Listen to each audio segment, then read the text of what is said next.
இன்றைக்கி என்னோடய ஸ்டைலில் வெண்டைக்காய் பொரியல். 1/2 கிலோ வெண்டைக்காய், உப்பு தேவையான அளவு, 1 டீஸ்பூன் மஞ்சள் தூள், 2 டீஸ்பூன் மிளகாய்த்தூள், கடுகு உளுந்து தாளிப்பதற்கு, எண்ணெய் வறுப்பதற்கு தேவையான அளவு. நான் கடலெண்ணெய் யூஸ் பண்ணியிருக்கேன். இதோட செய்முறை: கடாயில் எண்ணெய் வச்சுட்டு கடுகு உளுந்து தாளித்து பெருங்காயம் தாளிச்சுக்கணும். கூட அதோட கறி லீவ்ஸ் கருவேப்பிலை தேவைன்னா போட்டுக்கலாம். வெண்டைக்காயை ஆட் பண்ணி 2 மினிட்ஸ் அப்படியே ரோஸ்ட் பண்ணணும். அது லைட்டாக குக் ஆனதுக்கப்புறம் அதில் மஞ்சள் தூள், மிளகாய்த்தூள், உப்பு சேர்த்து நல்லா ரோஸ்ட் பண்ணிவிட்டு, எண்ணெய் தேவைன்னா 1 டீஸ்பூன் இல்லை 2 டீஸ்பூன் எண்ணெய் தேவைன்னா வச்சுக்கலாம்.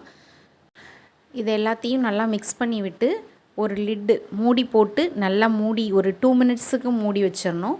அப்புறம் ஓப்பன் பண்ணால் வெண்டைக்காய் சாஃப்டாகிடும்.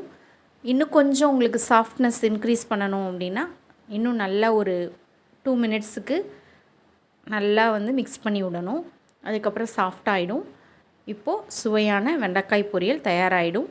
இதை சைட் டிஷ்ஷாகவும் வச்சுக்கலாம், இல்லை ரைஸோடு ஆட் பண்ணியும் சாப்பிட்லாம். தேங்க்யூ.